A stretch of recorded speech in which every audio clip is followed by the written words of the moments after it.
sagalee qeerrooti. Sagaleen qeerroo torbaanitti guyyaa 3 diddaa uummata Oromoo fi saboota cunqurfamoo empire biyyattiin mara akkasumas shira mootummaa abbaa irree wayyaanee kan gabaasu. Kun sagalee qeerrooti.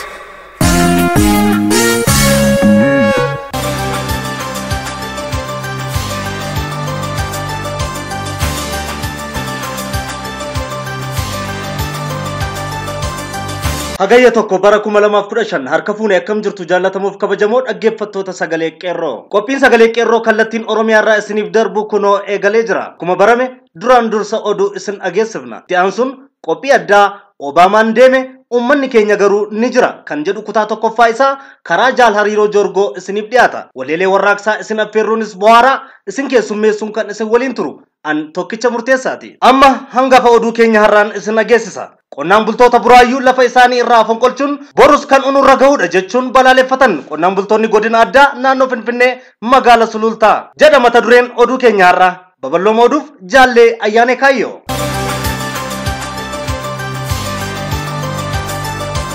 Jiraattonni qonnaan bultoonni godina addaa Oromiyaa Sulultaa fi Laga Xaafoo gocha mootummaan wayyaanee mana jireenyaa diiguu ni balaaleffanna jedhan. Uummanni jiraattonni godinaalee addaa Oromiyaa gocha mootummaan wayyaanee mana jireenyaa qonnaan bulaa Oromoo irratti xiyyeeffate diigaa jiru balaaleffachuun gocha mootummaa wayyaanee kana mormuu qabna kan jedhan. Uummanni qonnaan bulaan jiraattonni Laga Xaafoo fi Sulultaa gocha kana balaaleffachuu ibsan. Mootummaan abbaa irree wayyaaneen akeekni maaster pilaanii baafatee itti milkaa'uu dagachuu fi uummati Oromoo irraa deeggarsa dhabuun isaa mufachiisuu irraan Oromoon yoo mirga isaa falmatu hidhamuudhaan ajjeefamuudhaan biyyaa ari'amuudhaan kan hin dhaabne ta'uu hubatee haala jijjiiruudhaan ammoo karaa ittiin uummata Oromoo miidhu keessatti bakka itti xiyyeeffate godina addaa keessatti mana jireenyaa qonnaan bultootaa irraa diigee bakka itti tamsaasuu kaayyeffatee kan ka'e ta'uun isaa waan hubatameef mana koo irraa mootummaan kamuu aangoo irratti hin qabu qabeenya kootiin wareegama malee irraa hin buqqa'u nurraas hin buqqa'u kan jedhan jiraattonni qonnaan bulaan godina addaa Oromiyaa Laga Xaafoo ejjennoo qaban jabeeffatan. Akkasumas gochaan mootummaa wayyaanee kanaan fuulleffatee deemaa jiru balaaleffatan. Haaluma kanaan jalee fi deeggartuu wayyaanee irraa kan hafe barattoonnii fi dargaggootni qabsoo bilisummaa Oromoo uummata keenya waliin hiriirra qabeenya uummata keenya kan dhuunfaa keenya kaayyoo diinaa ittiin uummata Oromoo godina addaa irraa buqqisuuf tooftaa jijjiiree dhufe dura ni dhaabanna jechuun sagalee isaanii tokkummaan dhageessisan. Hidhattoonni milishootni ganda godina addaa Oromiyaa Laga Xaafoo addatti gocha mootummaa balaaleffachuu fi uummata deeggara jedhan kanumaan barattoonni yuunivarsiitii garaagaraa irraa galan 10 ol godina addaa Laga Xaafoo irraa ukkaanfaman. Isaan keessaa barataa Sanyii Kabbadee, barataa Carraaqaa Hambis, barataa Hashim Lijaalem jedhaman kanneen keessatti kan argamanii fi isintu uummata kaase malee uummanni kaayyoo akkasii hin qabu jedhan ergamtoonni wayyaanee barattoota kana hidhanii gara dabarsan. Namni kamuu qabeenya isaaf mirga isaaf dhaabbatee yeroo itti falmuu fi qabeenya ofiirraa buqqa'u irratti wareegamuu filanna kan jedhanis jiraattonni aanaa Sulultaa ejjennoo isaanii jabeessan. Godina addaa Oromiyaa Buraayyuutti manni namootaa diigamaa jiraachuu fi kanattuu gochaan mootummaan wayyaanee ilaalcha diinummaa uummata Oromoo irraa qabu jabeessee ammallee kan itti fufee fi ilmaan Oromoo bakka jireenyaa dhabanii yeroo itti mana jireenyaa isaanii dhabaa jiran kanatti wayita ilmaan Oromoo mana maatii isaanii keessa jiraatan dhabanii hidhamaa jiran irra tarkaanfatee rakkina maatii isaa ilaaluun itti ulfaatee du'aaf of saaxilaa jira. Akka gabaasni qeerroo Buraayyuu Maariyaam irraa gabaasetti namooti manni isaanii jalaa diigamee namni 2 of ajjeesuun kan beekamedha. Haaluma kanaan namootni maqaan isaanii kanaa gaditti tarreeffame kun kanneen mana jireenyaa isaanii dhaban keessaa isaan muraasaadha. Bakka jireenyaa dhabanii bakkee keessa jooranii jiraachaa jiran Abdii Dirroo, Geetaachoo Baayisaa, Shiilashii Balaay, Masarat Qannaa, Lalisaa Fiixee, Shaafii Kamaal, Abduu Dirribaa, Muluu Ittafaa, Shumaa Zambaabaa, Abarraa Dirribaa, Mulgeetaa Fufaa, Warquu Addunyaa fi Dassaalenuu Beellamaa kanneen jedhaman keessaa namoota manni isaanii mootummaa wayyaaneetiin diigamaa jiru keessatti argamu. Namootni kun martuu qonnaan bulaadha. Kan afan jireenya gadadummaa fi saaxilamaa kan jiranii fi manni koo hin diigamu jedhee dura kan dhaabbate raawwate ammoo mana hidhaatti darbatamee murtii dabaas fudhatee kan jiru odeessa argannuun walitti deebina. Bulchiinsi warshaa shukkaaraa Fincaa'aa kanneen ta'an aangawooti wayyaanee hojjettoota warshichaa kan ta'an Oromoota 100 ol hojiirra ari'an. Adoolessa 28 bara 2015 godina Horroo Guduruutti ilmaan Oromoo warshaa shukkaaraa Fincaa'aa keessa hojjetan 100 olitti kan lakkaa'aman sababa ilaalcha Oromummaa isaaniin qofa mootummaa wayyaanee dhiibbaa irratti gochuun hojiirraa ari'aa jira. Hojjettoonni warshaa shukkaaraa Fincaa'aa fi uummatni Oromoo jiraattonni akka isaan mootummaa hin filannee fi mootummaaf hin ajajamne gootan hojjettoonni fincila diddaa garbummaa keessatti akka hirmaatan kakaaftaniittu sababa jedhuun ilmaan Oromoo balleessaa tokko malee hojii humnaa isaaniitiin dalaganii ittiin of jiraachisan irraa kan ari'aman ta'uun ibsameera. Ilmaan Oromoo haala kanaan jumlaan hojii irraa ari'aman keessaa namoota 10 irratti doorsifni cimaan gaggeeffamaa jiraachuu irra hojjettoonni warshaa shukkaaraa Fincaa'aa yoo mootummaan wayyaanee EPRDF yookaan TPLF sanyummaan nu yakkee hojii irraa nu ari'aa kan jiru dhaabee kanneen ari'aman hojiitti hin deebifne guutummaatti hojii kan dhaabnu ta'a jechuun yaada isaanii ibsatan. Ilmaan Oromoo kanneen hojii irraa ari'aman keessaa kanneen addatti doorsifaman tokko obbo Shaanqoo Gaaromaa, obbo Guddataa Amantee, obbo Darajjee Amanuu, dargaggoo Dinqaa Baqqalee, dargaggoo Alamaayyoo Qajeelaa, dargaggoo Tolasaa Kennaa, dargaggoo Fittaanuu Warquu, obbo Gannatii Baqqaanaa, obbo Geetaachoo Magarsaa, obbo Garramuu Waaqtolaa kanneen jedhaman ilmaan Oromoo ari'atamanii fi doorsifni garaagaraa irratti gaggeeffamaa jiru keessa ta'uun maddeen keenya magaalaa Fincaa'aa irraa gabaasan. Mootummaan Abbaa Irree wayyaanee EPRDF yookaan TPLF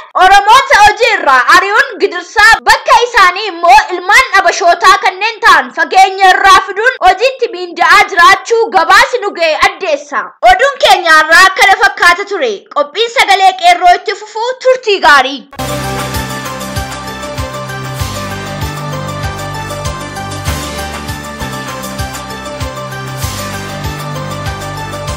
Obaamaan deeme uummanni keenya garuu inni jira. Torbaanotiin darban sadan kun torbaanota fakkarsuu wayyaanee akka ture argame. Mootummaan Ameerikaa akka uummata addunyaatti of ibsaa turetti moototii Abbaa Irree wajjin hariiroo hin qabaatu. Ofumaafuu akka ibsaa turetti ammoo mootummaan wayyaanee mootummaa Abbaa Irreeti. Duuba Ameerikaa fi wayyaanee maaltu walitti hidhe laata?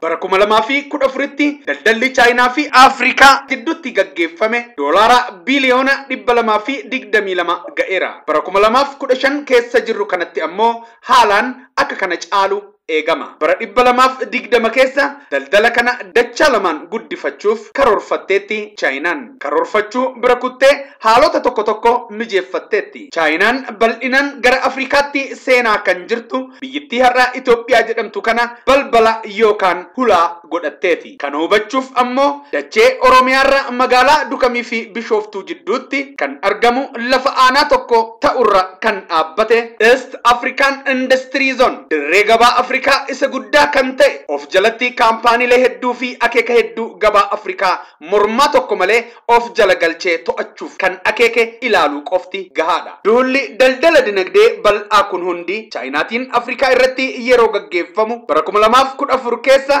daldalli Ameerikaa fi Afrikaa gidduutti gaggeeffame ammoo doolaara biliyoona 77 qofa akka ta'e ragaaleen ni agarsiisan. Kanaafuu Afrikaan qe'ee Ameerikaan olaantummaa ishee irratti dhabde ta'a akka dhufte ifatti mul'ateera. Sababni inni duraa humni harkisa cimaa Obaamaa raasee fidee wayyaanetti harka isa kennisiise tokko kanadha. Sababni isaanii lammataa duula Alshabaab irratti gaggeeffamuuf tumsa wayyaanee ishee boruun beekne argachuufidha. Wayyaaneen biyya waggoota 26 waraanaan laaffatte irratti bobbaatee goota of fakkeessuuf ittiin gargaarsa kadhachuu ishee malee duulli ishee kun har'aatu isa boruu akka hin madaalle sakaale. Kun kanaan osoo jiru Obaamaan daawwannaa isaan biyya kana keessatti taasisan maal fakkaata ture? Milkoominni isaa hoo?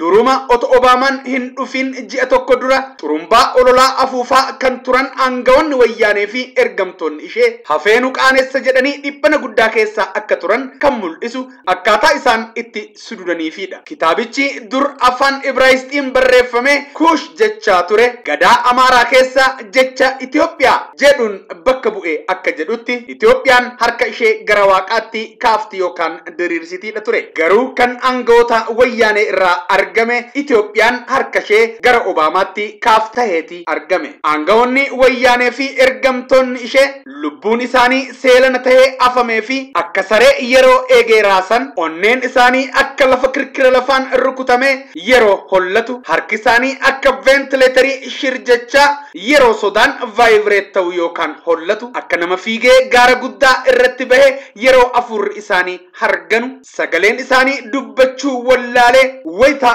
shaakirtaa'u qaanii uffatanii mul'ataniiru. Goota of fakkeessuu fi sodaa yaaddoo gama Obaamaatiinis jiru salphisuuf otoo diinni injiraatiin madfii 21 qilleensa irratti dhokaasuun qisaasuun madfii akka qaban Obaamaatti agarsiisaniiru. Gama kaaniin Obaamaan jecha madfii ta'e akka itti hin buufneefis akka matta'aa kan kennanidhaas. Haa ta'u malee warri wayyaanee Ameerikaa fi maqaa ishee akka qara eebootti akka sodaatan beekamaadha. Kanaafuu bakka Ameerikaan ergite maratti akka dhagaa darbamuuf duubatti jedhanii hin beekan. Somaaliyaa jennaan Somaaliyaatti, Sudaan jennaan Sudaanitti bakka fedhanitti ni ergamu. Garuu maqaa fi gorsa taayitaa gallakkisaa jedhamu gurraan hin dhagahani. Gurra isaaniiti qabatu. Wayyaanee fi ergamtoota ishee gorsi akkasii hin galuu fi isaan kan taayitaa irraa bu'an gaafa du'an qofadha. Keessaafuu moototii biyya kanaa kan taayitaa irraa isaan gargar baasu du'a malee hin jiru. Kanas ergamaan wayyaanee Hayilamaariyaam Dassaaleeny afaan isaa paarlaamaa wayyaanee irratti bareen wayita gaazexeessitoota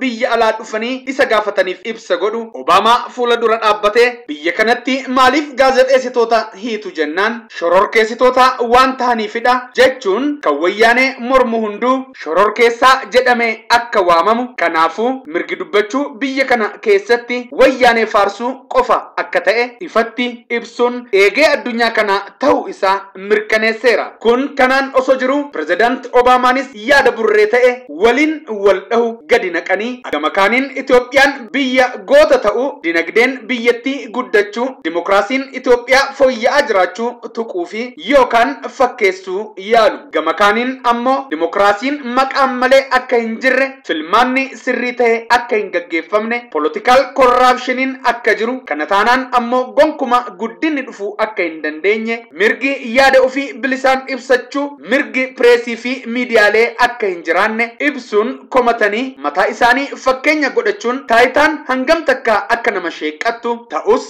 dammayyuu otoo mi'aawu akka maragan moototii Afrikaa kana gorsan. Hunda daran Obaamaanis ta'u moototiin addunyaa kan isaan hin hubannee fi akka hubatan barbaachisu inni tokkoffaan koloniin biyya Afrikaa keessatti gaggeeffame uummata adiitiin uummata gurraacha irratti qofa otoo hin taane gurraacha gabroonfatees akka jiru hubachuu qabu. Obaamaan dhiigni isaa kan keenyadha. Gurraacha Afrikaati. Garuu afaan isaaniitiin waa'ee Afrikaa gadi jabeessanii haa dubbatan malee gochaa isaanii gaafa ilaallu qabsoo cunqurfamtoota deeggaruuf harki isaanii gabaabaadha. Cunqurfamtoota irratti cunqursaa dabaluuf cunqursitoota faana walii galanii irbuu kaawwatanii deebi'ani. Pirezidaantotiin Ameerikaa kanneen isaan booda dhufani hoo tarsiimoo isaan hordofan akkuma Obaamaa moototii abbaa irree waliin ta'u moo uummata bal'aa cunqurfamaa faana ta'u laata? Kana yerootu hiika.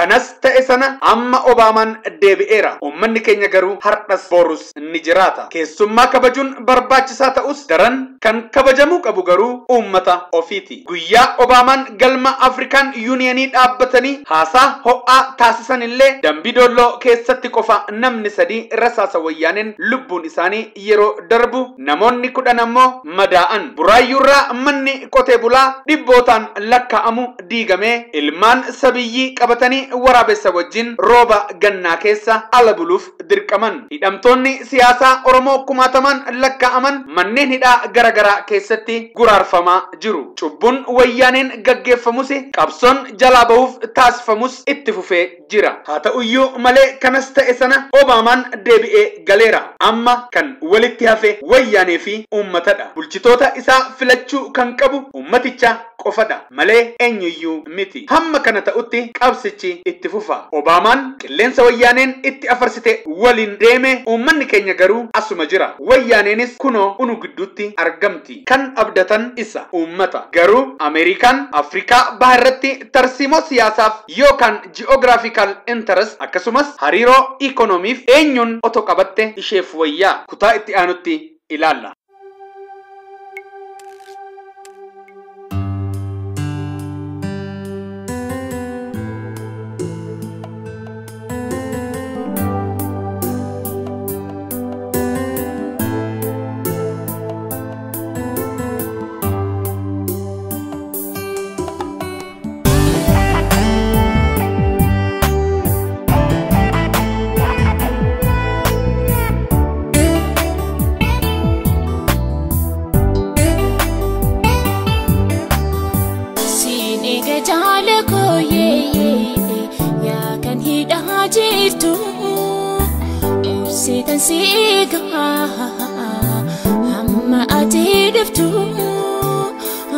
Amma ati dhuftu si eega jaala koo yaa kan hidhaa jirtu obseetan si eega amma ati dhuftu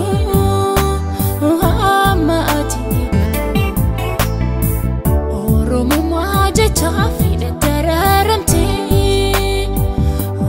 rakko hedduu argite rakko si mudate atiin gubaatini nagantillee jette wanta kan shakkini.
Tokkicha baagata yaa kallacha keenya.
Kabajamtoota dhaggeeffattoota keenya qophii keenya irraa hubannaa gaarii akka argattan ni abdanna. Qophii biraan hanga wal agarru turtii gaarii injifannoo uummata Oromoof gadaan gadaa bilisummaati.